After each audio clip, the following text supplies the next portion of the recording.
She had been called sweetheart before. That wasn't the worst part. 48 minutes before Lieutenant Colonel Hayes coded in room 347, Dr. Caldwell stood in the center of the ICU nurses' station with the casual dominance of a man who had never been told no. His voice carried across the unit like a blade through silk, not loud, but impossible to ignore. Elena was 2 stations down, reviewing the cardiac charts for the morning census, her fingers moving down the patient roster with the mechanical precision of someone who had done this 10,000 times. She didn't look up. Looking up would be acknowledgement. Acknowledgement would be invitation. "I'm betting $50, Caldwell announced, his audience 3 residents and the charge nurse, all of them holding their breath in that particular way people do when they know they're about to witness something ugly, that our newest hire quits by Friday." The fluorescent lights hummed overhead, a sound like insects trapped in plastic, constant and invasive. Elena's jaw moved once, a single flex of muscle so small that only someone trained to read bodies in the dark would have caught it. She had learned to recognize these moments the way she once learned to recognize the sound of incoming mortars. The warning signs were always there, if you knew where to listen. "Her kind never lasts," Caldwell continued, his eyes finding her deliberately. "Too soft for the real work. You agree, don't you, sweetheart? You'll be begging for desk duty by next Tuesday." The resident smirked. One of them, a third-year named Chen with expensive watch and inherited confidence, actually laughed. A short, bright sound that cracked the fluorescent hum like a mirror. Elena turned the page. Then she turned another page. Her hands remained steady. The charts in front of her, vital signs, medication lists, EKG readings, suddenly became the most important things in the world. Not because she was avoiding him, but because she had learned, in 18 years of operations across 3 continents, that some fights were won by not fighting at all. Some victories tasted like compliance. Some power was the power of invisible steel. Dr. Caldwell was still watching her. Waiting for a response. Waiting for the tremor in her voice or the heat in her face that would confirm his bet. He needed that confirmation the way plants need sunlight. It fed something essential in him, that moment when authority was acknowledged and hierarchy was re-established. He had no idea that the woman in the faded scrubs had once carried a wounded Marine 3 miles through Sanjin Valley with rounds going overhead like angry hornets. He had no idea what invisible scars looked like. The next morning, he knocked her cafeteria tray to the floor. It wasn't accidental. Elena saw it in the trajectory of his hand, in the moment of intention that flickered across his face before the movement. A tray with coffee and scrambled eggs and a banana, mundane things, breakfast things, scattered across the tile floor in a pattern that looked almost choreographed. The banana rolled beneath a chair. The coffee spread like blood. "Clumsy of you," he said, his voice reasonable and light. "Be more careful." She picked it up. One piece at a time. The scrambled eggs had to be scraped off the tile with a plastic spoon because there was no dignity in asking for help, and there was no dignity in leaving a mess for someone else to clean. The other nurses watched. She could feel their eyes like pressure on the back of her neck, but nobody moved to help. That was the point. That was always the point. 2 minutes later, Elena was back in the ICU reviewing a new admissions chart when she heard the residents gathered near the medication dispensary, voices low enough not to reach the patients but high enough to ensure she could hear every word. She actually picked it up, Chen was saying, shaking his head in mock disbelief. Just sat there on her knees like some kind of janitor, another voice supplied. What did Caldwell call her? Too soft for the real work. They laughed the way predators laugh when they've tasted blood in the water. Elena's peripheral vision caught Chen holding the chart he was reviewing upside down, clearly not reading it, just performing the gesture of work while his attention remained on destroying her. The thing about working in an ICU was that you learned to recognize the difference between genuine chaos and performed chaos, between real emergencies and theater. This was theater. This was a show designed specifically for an audience. She didn't look up from her charts. She didn't correct them. She didn't do anything except turn the page and make a note about the next patient's medication adjustment in her steady, unhurried handwriting. The steel inside her wasn't trembling. The steel inside her never trembled. It bent sometimes, accommodated sometimes, but it never broke. By the time the morning shift transitioned to the afternoon, Elena had already completed her rounds on 6 patients, updated 3 care plans, and coordinated with pharmacy about a medication interaction. She moved through the ICU like water through a filter, present but invisible, necessary but unmemorable. That was the skill they didn't teach in nursing school, the one you only learned if you had been trained to operate in hostile environments, the art of being indispensable while remaining unnoticed. Around 11:27 a.m., the desk clerk called down to the unit with an admission from the ER. Critical incoming. Room 347. Cardiac unit. Elena was already pulling up the patient file on the computer, her fingers moving through the system with practiced efficiency, before the clerk had finished speaking. 63-year-old male. Post-operative day 3 from coronary artery bypass grafting. Presenting with chest pain, shortness of breath, and, she paused on this line, referred from Bethesda Naval Medical Center's cardiothoracic unit. Her hand stopped moving. Bethesda. The Navy's flagship medical facility. The place that handled classified cases and sensitive patients. The place where certain things happened that stayed classified because they had to stay classified. The computer screen reflected in her pupils as she scrolled to the patient name. Lieutenant Colonel Marcus Chen. No. No, that was wrong. She read it again. Lieutenant Colonel Hayes. First name Marcus. That Marcus. That impossible Marcus. Elena's breath moved in through her nose and out through her mouth in the exact pattern she had been trained to breathe under stress. In for 4. Hold for 4. Out for 6.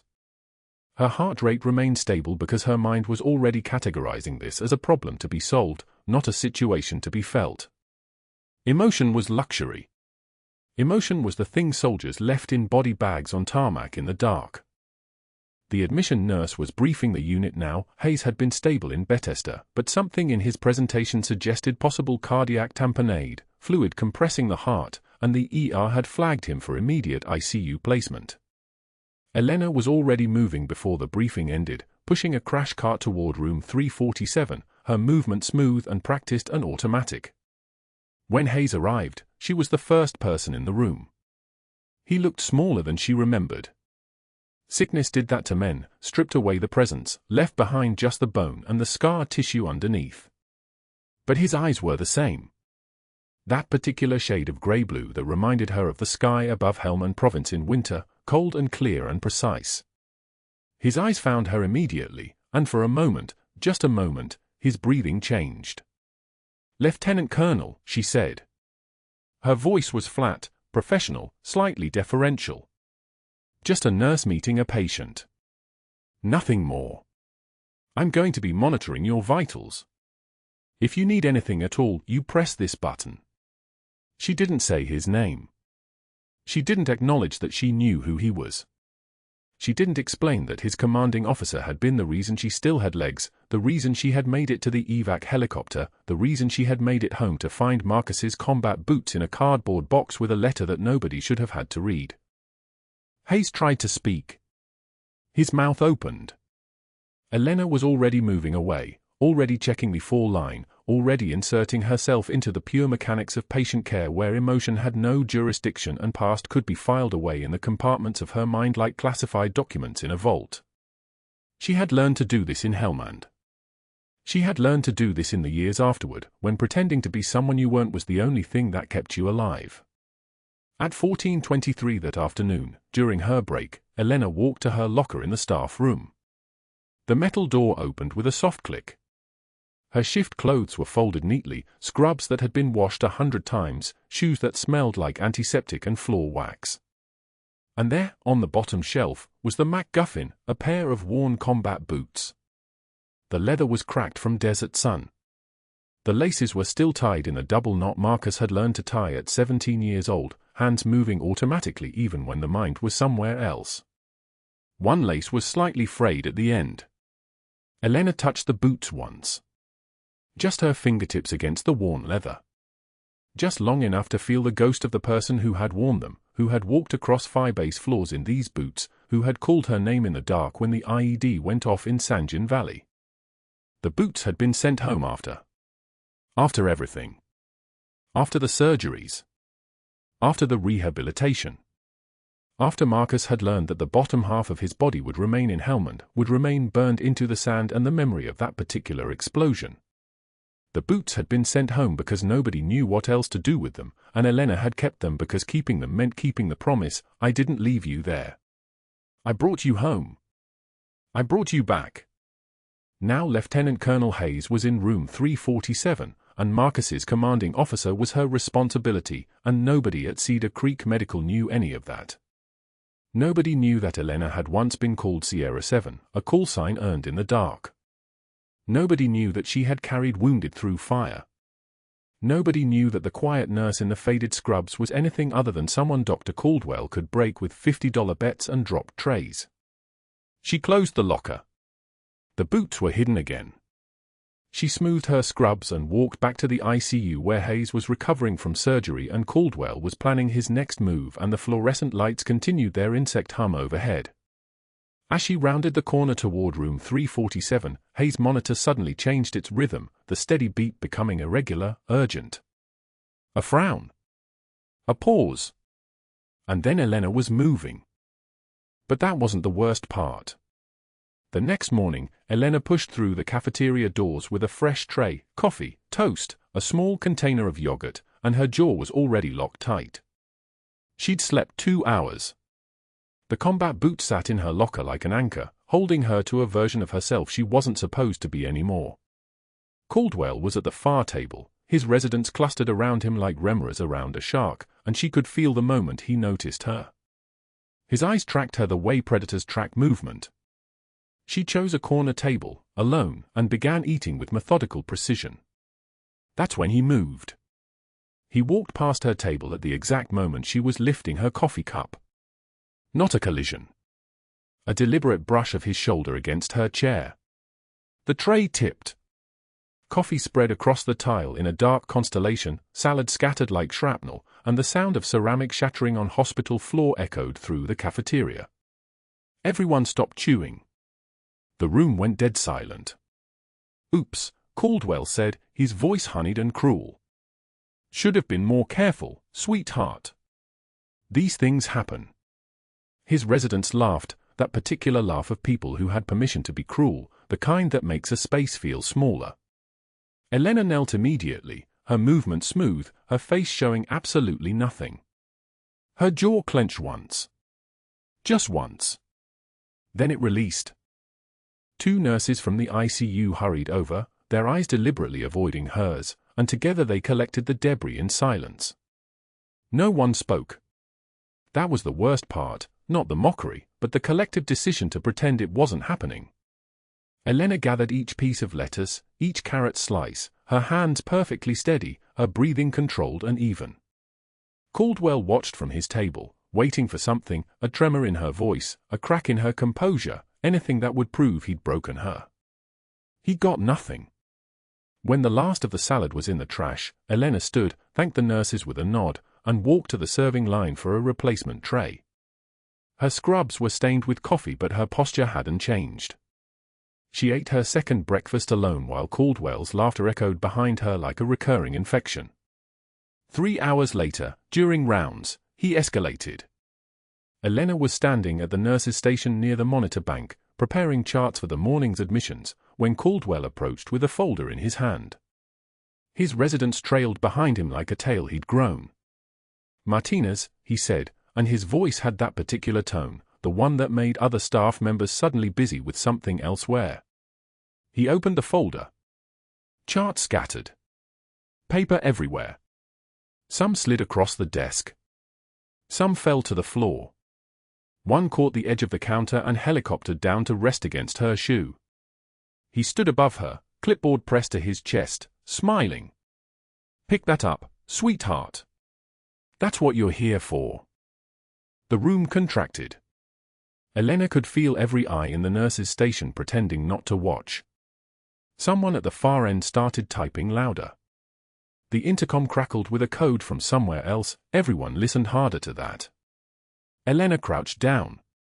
Her hands moved with the same precision they used to move in sandstorms, in desert dust, in places where one mistake meant someone didn't come home. She gathered each page, filed them in order.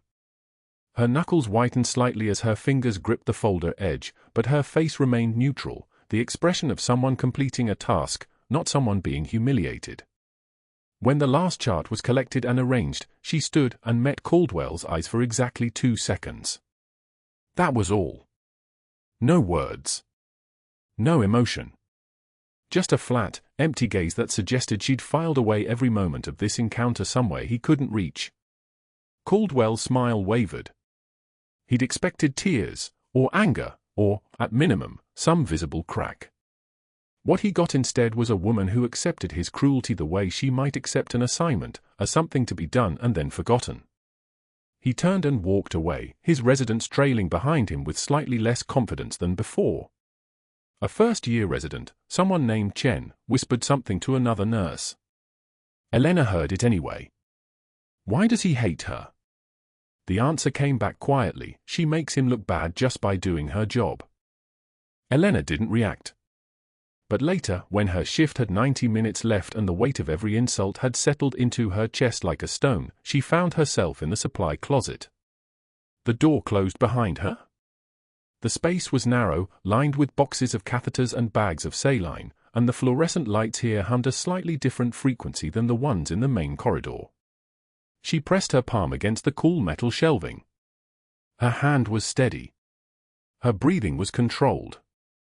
But the effort of maintaining composure, of accepting degradation without response, of refusing to give Caldwell the fuel of her rage, that effort burned.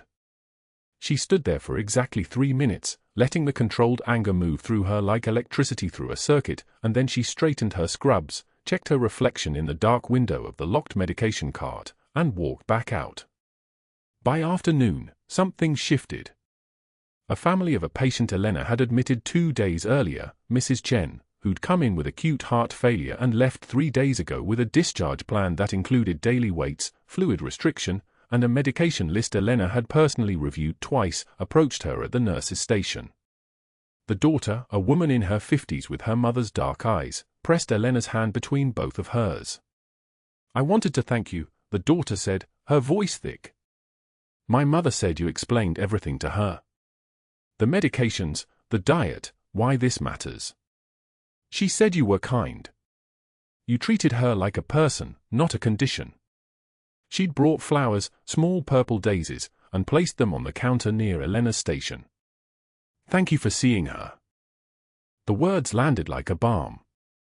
Elena accepted the flowers with a quiet nod, and for the first time since the cafeteria incident, she felt the stone in her chest shift slightly. "Your mother is going to do very well," Elena said. "You both will." But that wasn't the worst part.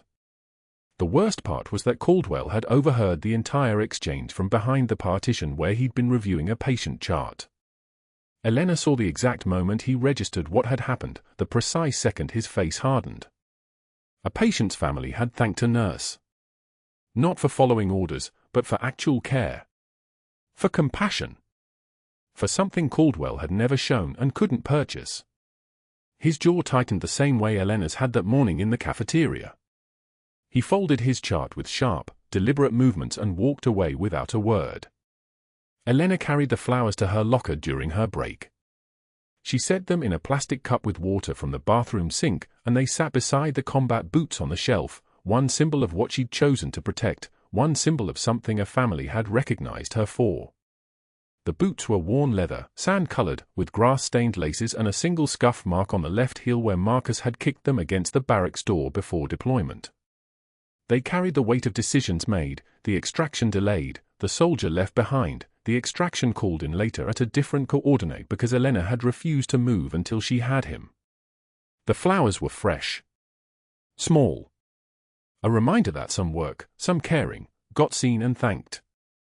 She had no way of knowing what was coming in the next 4 hours. No way of knowing that Lieutenant Colonel Hayes in room 347, the commanding officer who had loved her son like a brother, was about to code on her shift with cardiac tamponade, blood filling his chest cavity, his heart drowning in its own protective sac. No way of knowing that Caldwell had arranged his round schedule specifically so he'd be 3 floors away when it happened, already having planted 2 separate complaints about her to the hospital administration that very morning. No way of knowing that the next 4 hours would define everything. But Elena tied her hair back, adjusted her badge, and checked the monitors for Hayes's room as her shift entered its final hours. The evening was quiet. Room 347 was stable. His vital signs tracked normal, our blood pressure 118/76, heart rate 62, oxygen saturation 98% on room air. He was resting, his bandages clean, his post-operative progress exactly as it should be. She had no idea that by 2:53 a.m., those numbers would be meaningless. She had no idea that the next choice she made would end careers, bring generals to the hospital lobby, and blow apart everything Caldwell had built. The monitor alarm cut through the ICU quiet at 2:19 a.m. like a scream nobody else had learned to hear yet. Elena's head came up from her charting station 3 beds away. Not a fast movement. Practiced. The kind of awareness that came from 18 years of listening to machines that talked in numbers, and knowing exactly which numbers meant death was close enough to touch. Room 347. Hayes. His blood pressure dropped from 94 systolic to 78 in the space of 4 heartbeats. The numbers didn't lie. Elena moved, not rushed, not panicked, the way someone moves when they already know the answer and the body just has to catch up. Soft-soled shoes made no sound on the tile floor. The ICU nurse, Rodriguez, was already standing, reaching for the call button to summon the attending. Elena was already through the door.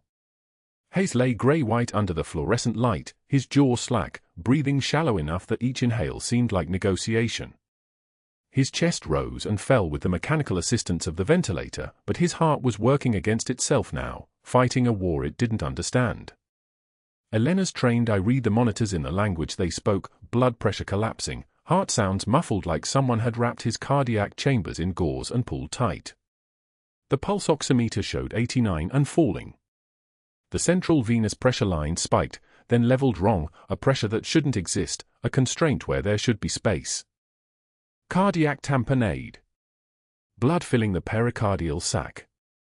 The heart drowning inside its own membrane. She didn't call for help. Not yet. She moved to his side and placed her hand on his chest, feeling for the muffled heart sounds the monitors were already screaming about. His skin was cool, clammy. Capillary refill slower than it should be. She lifted his eyelids, pupils blown, unresponsive. The surgical complication from his admission had torn something inside, and now his own blood was the assassin, building pressure, squeezing the chambers with the relentless precision of a vice. "I need a spinal needle." 18 gauge, Elena said, her voice level as still water. "And a 60 cubic centimeters syringe." Rodriguez hesitated for exactly 1 second. Long enough to wonder if Elena had the authority. Long enough for Elena's eyes to meet hers with the kind of calm that comes from having already survived impossible things. Rodriguez moved. The attending physician was for minutes away, still pulling his shoes on in the call room. Elena didn't have for minutes. Hayes had maybe 2. The needle sat in her palm like a familiar weapon, like something she'd held 1,000 times in conditions that no American hospital could ever replicate, in the dark, in the sand, in the chaos of Helmand Province where you learn to trust your hands more than protocol because protocol was already dead. She found the xiphoid process, palpated down, located the angle of the ribs. The insertion point materialized under her fingertips like muscle memory made visible. She didn't feel hesitation. That part of her had been burned out a long time ago. The needle pierced through muscle, through fascia, through the membrane that separated his desperate gasping from the fluid that was killing him. She advanced it slowly, feeling for the resistance change, the moment when steel met the pericardial sac and the world behind it opened. The syringe was already attached. She pulled the plunger. Blood came back dark and thick, filling the barrel at first like someone opening a faucet. 40 cc. The pressure released in increments. She could feel it happening through the needle, through the syringe, through the message her hand sent to her eyes, "This is working." 80cc. Hayes's color began to return, a pink flush rising up his neck, his chest beginning to rise and fall with less resistance. 100cc. The monitor showed his blood pressure climbing back from the grave, from 60 to 78 to 92 to 104. His heart rate dropped from the 160s into something almost rational. The sinus rhythm returned, regular and strong, a rhythm that meant survival. 120cc. The syringe filled with a final pocket of fluid that had been squeezing the life out of him. Elena withdrew the needle with the same precision she'd inserted it. The monitors stabilized. Hayes's oxygen saturation climbed from 89 to 94 to 97. His pupils constricted. His breathing synchronized with the ventilator instead of fighting it. He was back.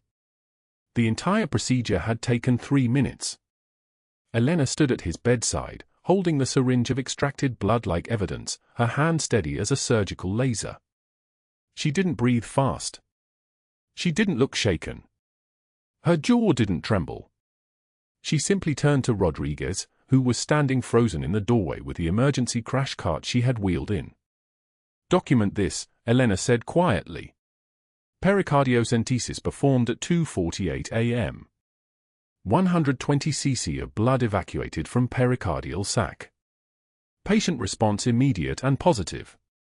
I'll get the 4 fluids running and notify the attending. Rodriguez nodded, unable to form words. She'd been a nurse for 6 years and had never seen anyone move like that, like the patient's failing heart and the needle and the syringe and the measurements were all part of a language only this woman spoke. Elena was already moving to the medication station, already preparing what came next, her movements the kind of fluid efficiency that made inexperienced nurses look like they were moving through water. That was when Dr. Caldwell arrived. He came through the ICU doors with his hair disheveled from sleep, his eyes still adjusting to the fluorescent light, already moving with the authority of a man who assumed every crisis would halt and wait for him to take the wheel. He took 6 steps toward the crash cart, then stopped. Hayes was stable. The monitors showed normal sinus rhythm, respiration synchronized, blood pressure climbing into safe territory. The patient he'd expected to be performing heroic interventions on was breathing normally, color good, absolutely not in crisis. Caldwell's eyes went to Elena. Then to the equipment. Then back to Elena. Who authorized this? His voice came out of his mouth like ice water poured on hot steel. Not a question. An accusation. Elena didn't look up from the 4 bag she was adjusting. The patient was in cardiac tamponade. He was coding. I performed emergency pericardiocentesis per ACLS protocol for life-threatening conditions. You performed. Caldwell moved closer, reading the syringe in the trash bin, the entry site on Hayes's chest, the flow sheet Elena had already updated with timing and volume and the clinical precision of someone who'd done this before. You performed an invasive procedure without physician authorization. The patient was dying. Elena's voice remained measured, matter-of-fact. Like she was explaining the weather. I extracted 120cc of blood from his pericardial sac. He's stable now. His vitals are responding. You practice medicine. The way Caldwell said the word a medicine made it sound like an accusation, and the way he said practiced made it sound like she'd been playing dress-up in someone else's authority. Without a physician present. Without supervision. That's a license violation. Elena finally met his gaze.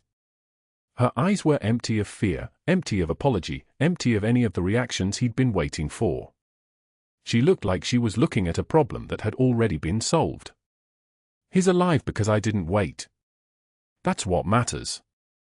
What matters is scope of practice, Caldwell said, and his voice had taken on the quality of something sharp being sharpened. What matters is that you just committed a felony. What matters is that I document this moment, right now, and make sure that everyone from the state licensing board to the hospital administrator understands what you've done. He turned and walked out without looking at Hayes. Without acknowledging the stable monitors. Without saying anything to Rodriguez, who was standing at the crash cart with her hands shaking slightly. Elena watched him go, then turned back to her patient, who was breathing steadily now, who was alive, and began the documentation that would either save her or destroy her. But that wasn't the worst part. The worst part came the next morning when Caldwell walked into the Chief of Staff's office with 3 phone numbers already dialed, 3 board members already on alert, a narrative already constructed, a nurse exceeding her scope of practice, a liability dressed in scrubs, a rogue actor who could have killed a patient if he'd been less stable. By 6 a.m., he'd filed a formal complaint with the state licensing board citing patient safety concerns and unauthorized practice of medicine. By 10 a.m., he'd had a quiet conversation with the hospital's malpractice insurer, the kind of conversation designed to trigger risk management protocols, the kind of conversation where words like liability and recklessness got used in official channels. By 2 p.m., the Chief of Staff had received instructions to suspend Elena pending investigation. Elena read the suspension notice in the break room, standing alone, her uniform still damp with sweat from the night shift. The paper was crisp white, official letterhead, language that turned her into an accusation. Effective immediately. Pending investigation. Scope of practice violation. Unauthorized procedures. The words were all there, arranged in perfect bureaucratic order, stripping away the context, the dying patient, the successful intervention, the life saved at 2:51 a.m. Her hand didn't shake holding the paper. Through the break room window, she could see other nurses stopping in the hallway, catching sight of her, then quickly looking away the way people do when they see something contagious, something that might spread if they made eye contact. The hospital grapevine moved faster than official channels. By now they all knew, Elena had performed an invasive procedure, Elena had overstepped, Elena was under investigation, Elena was radioactive. She folded the letter carefully and placed it in her locker. On the shelf above it sat Marcus's combat boots, the worn leather softened by 18 years of use, the laces still tied in the knots he'd tied them in before the IED that had taken his legs. She touched them once, her fingers finding the groove in the leather where his ankle had worn the fabric thin. Then she closed the locker door and walked out into the Houston morning, where nobody knew who she really was, where Caldwell was already strategizing his next move, where the Pentagon was about to learn that Master Chief Petty Officer Elena Martinez was still alive and still breaking the rules, and where 3 days was all the time that remained before everything changed. By morning, Dr. Caldwell had already activated the machinery. 3 board members received calls before 7 a.m., his voice smooth, concerned, the voice of a man protecting the institution. A nurse performed an invasive procedure without physician supervision. Pericardiocentesis. She could have killed him. The words landed exactly as intended. By 9 o'clock, he'd filed a formal complaint with the Texas Medical Board, citing unsafe nursing practice and scope of practice violation. The paperwork moved like a shark through water, efficient, predatory, designed to feel inevitable. His final call went to Cedar Creek's malpractice insurer. Not a formal report. Just a quiet word to the risk management director. We have exposure. The suspension needs to be immediate. Before word gets out that we allowed this. The insurer's response came within the hour. Elena's credentials were flagged. Her badge access codes disabled. Her name entered into the system as suspended pending investigation. She didn't learn about it from Caldwell. She learned about it when she arrived for her shift and her badge wouldn't open the medication cabinet. The investigation consumed 3 days in the kind of silence that feels like drowning. Personnel files were pulled. Procedural videos reviewed.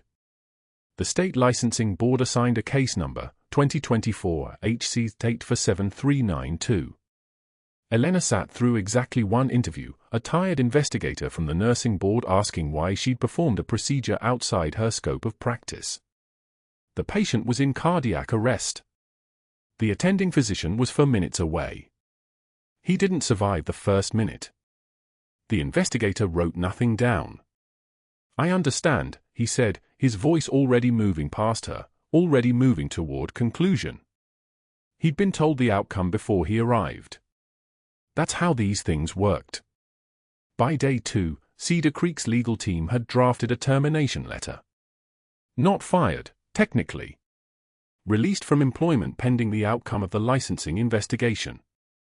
Same effect. Different language.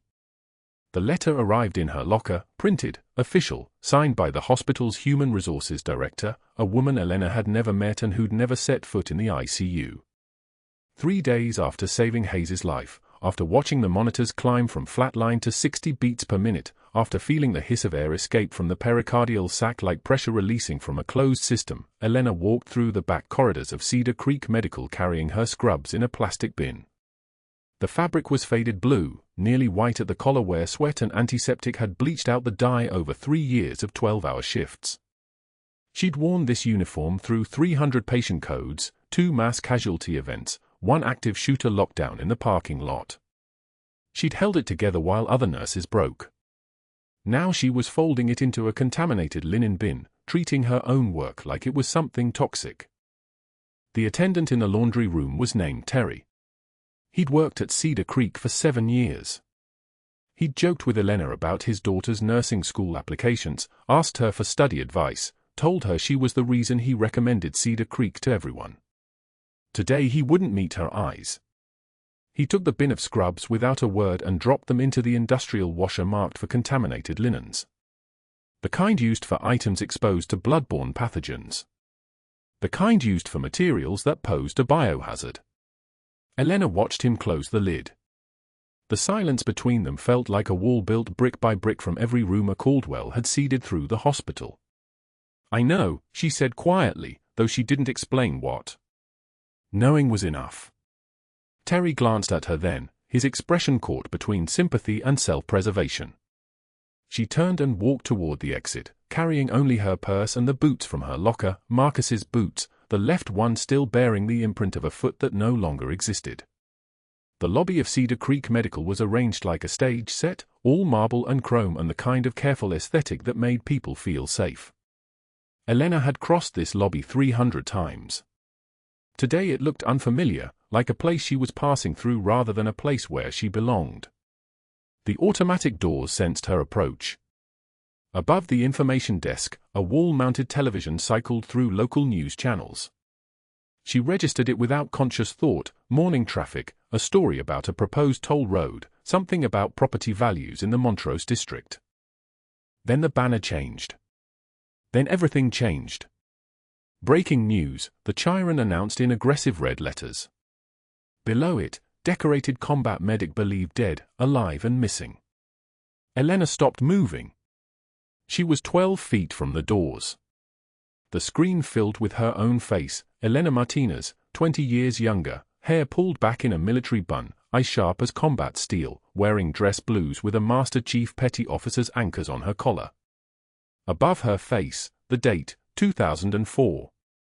Below her face, a name: a Master Chief Petty Officer Elena Martinez, U.S. Navy, presumed killed in action, Helm and Province, 2019. The lobby went still. People turned. A patient on crutches lowered his phone. A nurse at the front desk took off her glasses.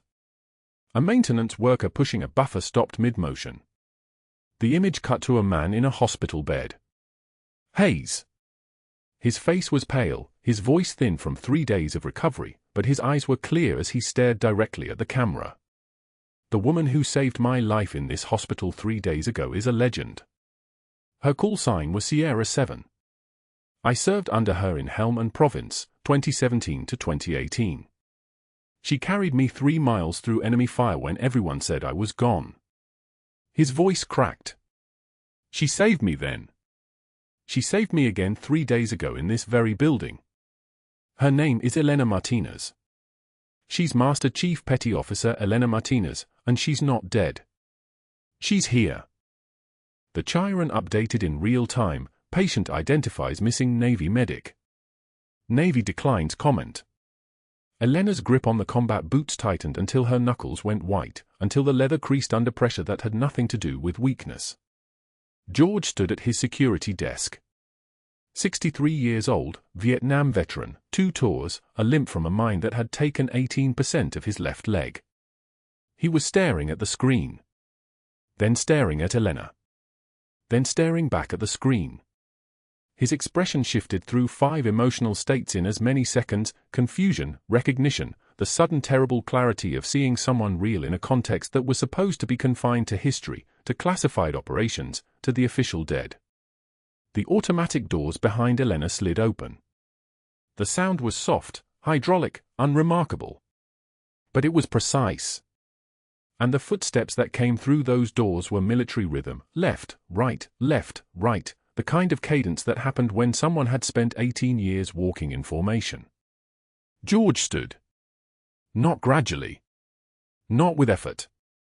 He stood like his vertebrae had suddenly remembered they were military-grade titanium. His back straightened to the kind of attention that transcended rank or age. When he spoke, his voice carried parade-ground authority across the marble lobby. Master Chief Petty Officer on deck. Everyone turned again. Everyone looked toward the doors. Through them came two Marines in Class A dress uniforms, their uniforms pressed to knife-edge precision, their bearing identical and absolute. Behind them came a man in Navy service dress blues, 2 gold stars on his shoulders, his face a study in military composure. He was tall enough that the Marines flanking him had to adjust their posture slightly. He moved the way Elena moved, like someone who had never wasted a single motion, like someone for whom violence was a language he'd spoken fluently for 40 years. He stopped 10 feet from Elena. The distance between them felt electric, loaded with recognition and consequence. "Sierra 7, he said. "Just the call sign. Nothing else." But it hung in the air like a detonation. Elena's jaw tightened once. Her fingers pressed the leather of the boots. She did not move. She did not speak. George stepped forward, his voice shaking with something that might have been pride or might have been the sudden weight of standing in the presence of someone he thought was a myth. "Master Chief Petty Officer Elena Martinez, United States Navy," he announced, formal as a funeral. The words scattered through the lobby like shrapnel. A patient gasped. A nurse's hand went to her mouth. An administrator in business attire backed slowly toward the emergency stairs, already calculating how quickly she needed to alert her supervisor. The general opened a leather folder. His voice was measured, authoritative, the voice of someone who had read classified briefings to presidents. "Silver Star Favela under fire, Basra, 2004. He paused, letting it land. 2 Purple Hearts. Bronze Star with V device. Another pause. 18 years of operations in 7 combat zones." He read each citation slowly, each decoration a sentence, each sentence a life altered by the person standing before him. Whispers erupted between the citations. On the television, Hayes continued speaking, his hospital bed framing him like a witness stand. She was declared dead in 2019 to protect an asset she refused to abandon. A CIA network. The same operation that cost her official life saved 20 American lives. The general's voice overlapped Hayes's voice. The extraction she delayed for that asset, the reason her death was classified, was the call that saved her son.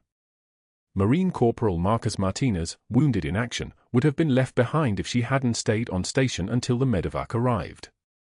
The words hung in the air like a revelation, like the universe suddenly making sense. The general finished quietly, "Master Chief, the Pentagon needs you to come back from the dead." Elena's hands were trembling. Not from fear. From the weight of everything that had been hidden suddenly become visible. From 18 years of burying herself in scrubs and coffee and small acts of compassion finally breaking through the surface. Marcus had survived because she stayed. Hayes had survived because she broke every rule. The boots in her hands, Marcus's boots, were no longer a secret shame but a testament. The lobby was completely silent for 10 full seconds. Then George raised his right hand in salute.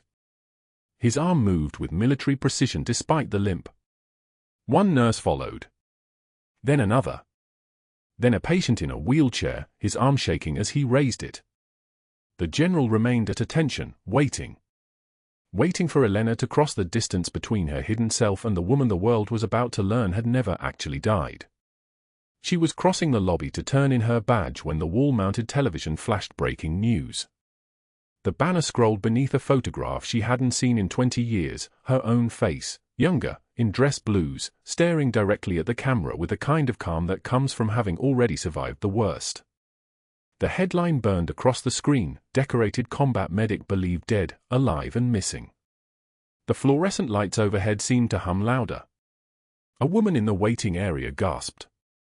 An orderly stopped mid-stride.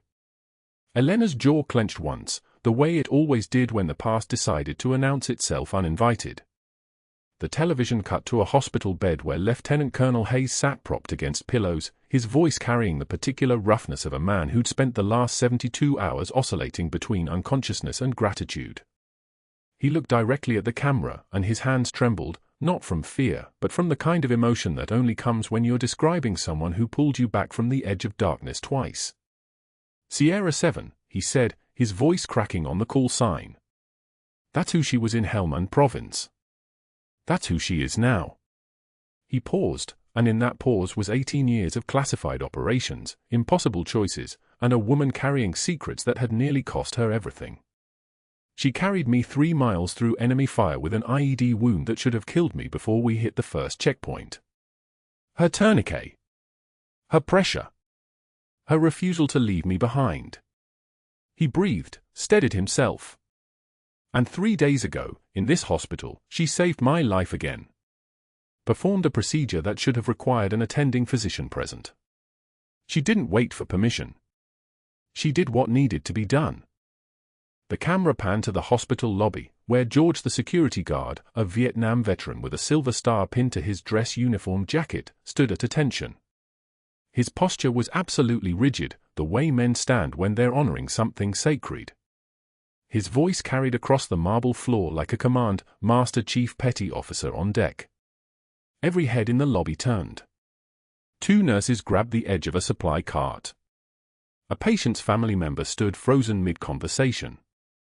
The doors opened with the kind of deliberate precision that only military personnel understand. A 2-star general entered, his movement economical and controlled, his presence carrying the weight of 30,000 personnel and classified clearances that most people would never even imagine.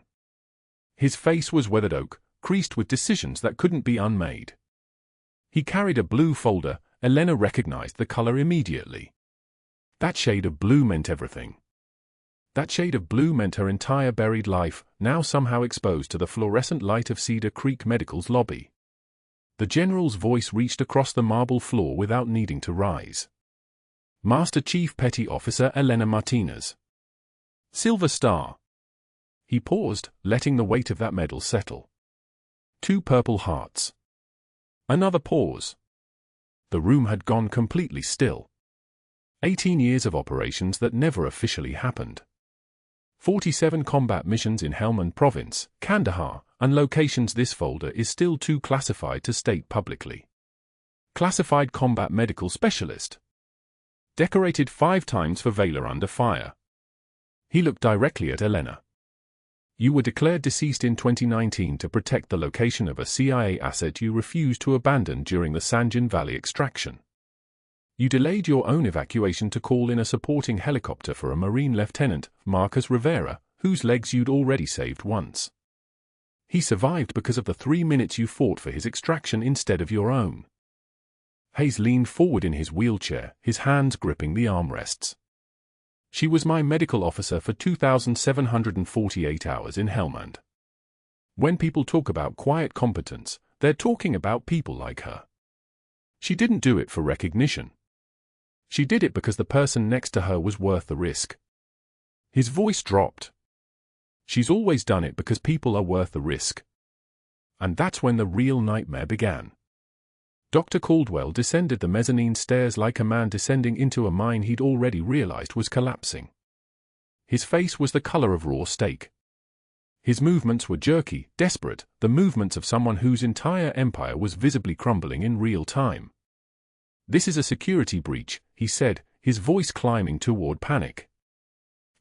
I filed legitimate concerns about unsafe practice, about a nurse performing procedures without proper." The general cut him off without turning. His eyes remained on Elena. When he finally spoke, his voice had the weight of armor plating. "The investigation you initiated has been forwarded to the appropriate authorities, Doctor. The words fell like stones into still water. Caldwell blinked. His mouth opened. Nothing came out. A woman in a dark suit, the hospital's legal counsel, stepped forward with a kind of walk that belongs to people who've spent their careers dismantling other people's careers.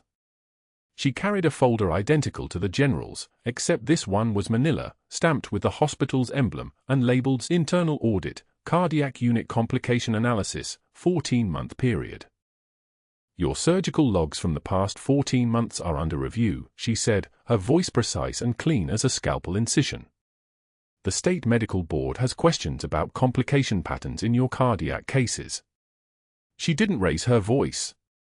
She didn't need to. Everyone in the lobby could hear the guillotine blade falling. 5 post-operative tamponades in 18 months.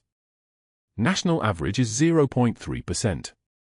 You attributed every single complication to nursing staff negligence in your incident reports. She paused. Let him understand. Every single one. Caldwell's face went the color of chalk. The pieces were clicking into place behind his eyes with visible, audible precision. His weapon had turned on him. The investigation he'd launched to destroy Elena had pulled his own records. The scrutiny had revealed what he'd spent his entire career hiding, a pattern of surgical complications, decisions made under declining skill levels, mistakes blamed on nurses who couldn't defend themselves because they had no voice loud enough to reach the people who mattered. That's retaliation, he whispered. It's pattern analysis, the counsel said coldly. Recognizable complication patterns. Systematic deflection of accountability. This hospital's liability insurance has flagged your case for independent review. A board member stepped forward, a man with glasses and the kind of expression that belongs to people who've made hard decisions before. You're suspended effective immediately, Dr. Caldwell. Pending the medical board's findings. You'll surrender your credentials to the hospital office by end of business today. Caldwell looked around the lobby like a man looking for allies in a room full of executioners. His residents wouldn't meet his eyes. 3 junior doctors suddenly became very interested in their phones. The nurses, Elena's colleagues, the ones who'd watched him humiliate her 3 days ago, watched with the kind of satisfaction that comes from watching a predator's teeth finally get knocked out. He looked at the security guard. George was already moving toward him, his hand resting on his belt with the kind of informal authority that meant Caldwell could leave voluntarily or be escorted out. The general's presence had already made the choice for him. Hayes appeared from the elevator in a wheelchair, a Marine guard pushing him, his movement deliberate and impossible to ignore. He was wearing civilian clothes for the first time since his admission, dark jeans, a blue polo shirt with a tiny Marine Corps emblem. He looked directly at Caldwell with the kind of stare that belongs to men who've seen combat and know exactly how to measure another man's worth.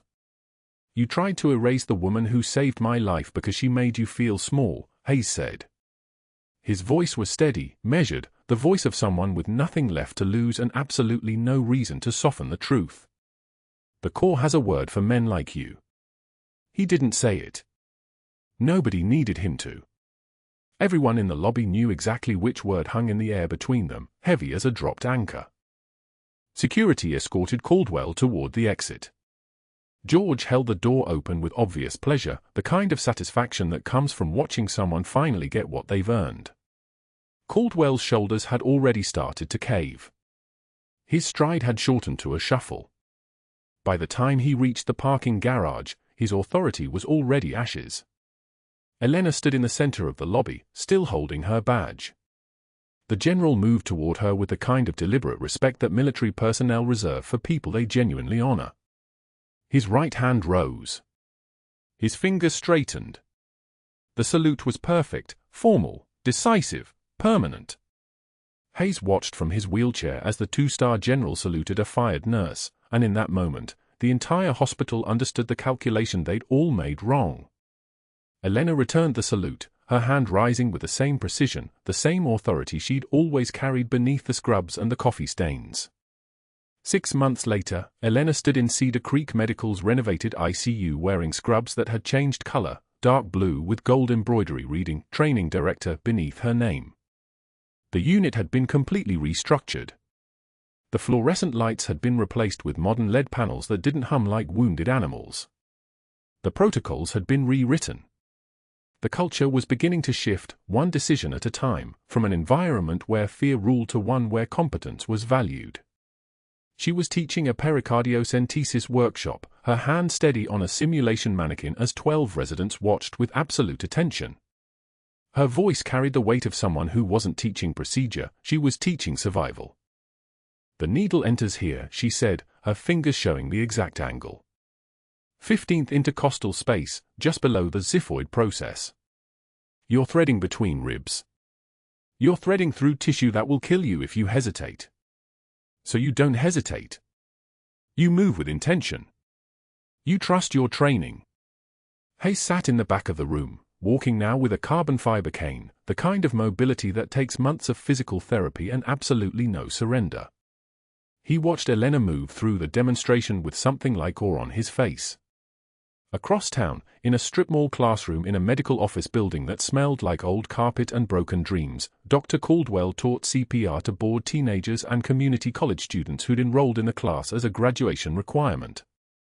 His medical license was suspended for 3 years, pending ongoing investigation. His name had been circulated to every major hospital in Texas. He was making $35,000 a year, teaching compressions on plastic mannequins he'd never again perform on actual human beings. He watched through the window as an ambulance rushed past, sirens wailing, and his hand trembled, the surgeon who couldn't practice, reduced to teaching the most basic skill in medicine to an audience that didn't even respect him. Back at Cedar Creek, Elena finished the demonstration. A young nurse, maybe 24, with the kind of eyes that hadn't yet learned fear, raised her hand. "How did you stay so calm when you did this for real? I would have been terrified." Elena glanced at Hayes, then at the shadow box on her office wall, the one visible through the open door. Marcus's combat boots were displayed there, worn leather that told stories in the creases and the scuffs. Her silver star was positioned beside them. The photograph in dress blues, the one that had appeared on national television 3 months earlier, was framed beneath them. "Because some people are worth the risk," Elena said. Her voice had dropped an octave from the one that existed 3 months ago. This was the voice of someone who'd stopped hiding. "And because some missions don't end when you come home. They just change shape. They become teaching. They become making sure that nobody ever again has to choose between their career and their conscience." The general appeared in the doorway. He'd been in the hospital that morning, funding Elena's training program, turning her experience into institutional knowledge, her hidden value into visible investment in the next generation. George the security guard walked past in the corridor, still standing straighter when Elena's nearby, still honoring something he recognized but had never been able to name. The final moment, Elena's hand on a resident's shoulder, guiding the angle of their needle, the teacher who was nearly erased now shaping the lives of people who would carry her lessons into decades of their own impossible choices. Her voiceover drifted across the ICU, "The ones who have seen the worst often give the most." The camera pulled back, widening to show the entire training floor, Elena at the center, residents around her like students around a master, Hayes watching with pride, the general nodding with something like vindication. The scene cut to the empty strip mall classroom where Caldwell sat alone after his students left, the man who'd built his kingdom on humiliation now completely forgotten in the institution he'd once ruled. A student had left a note on his desk, "Thanks for the CPR training. I got the job at Houston Methodist." He read it and threw it away. Outside his window, ambulances continued to rush past with people inside them who would live or die based on decisions made by people he'd tried to destroy. If you've made it this far, you know Elena's story isn't finished, it's just changed. Subscribe to this channel if you believe quiet people carry the loudest strength. Like this video if you've ever been underestimated by someone who didn't know your true value. Comment below, if you were Elena, would you have saved him, knowing what it would cost?